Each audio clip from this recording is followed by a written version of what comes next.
For the Austin Formula One weekend, Renault has given one version of an updated power unit, which includes 2018 development parts, to each of its 3 teams. It was then up to those teams to decide which driver runs it. Nico Hülkenberg was handed the updated specification at the factory outfit, with Brendan Hartley running it at Toro Rosso and Verstappen getting the Red Bull version.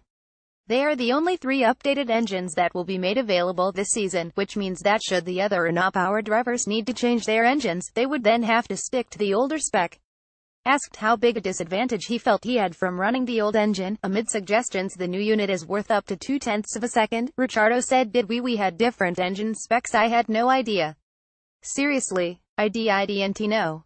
Whose was faster when told that Verstappen, who qualified behind him, held the advantage. Ricciardo smiled as he punched the air in delight. It is likely that Ricciardo will change engines in the next race in Mexico, even though there is a chance he could get through the campaign with his current power unit. "I believe I will have to take another penalty, and I believe I will have a grid penalty in the next 3 races, he said. "I would like to say no I won't, but it is probably more likely than not at this stage."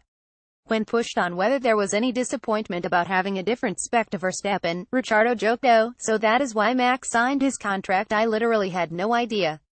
Maybe they told me and I chose not to listen, but if that is the case, I'll just charge my way through." Jumping Bottas. Although Red Bull was unable to match Mercedes and Ferrari in qualifying at Austin, fourth fastest Ricciardo thinks that he can take the fight to the front in the race, as long as he jumps third-placed Valtteri Bottas at the start. "I have to put myself there at the start," he said.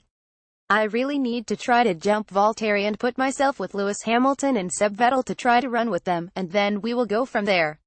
That last run in Q3 was encouraging.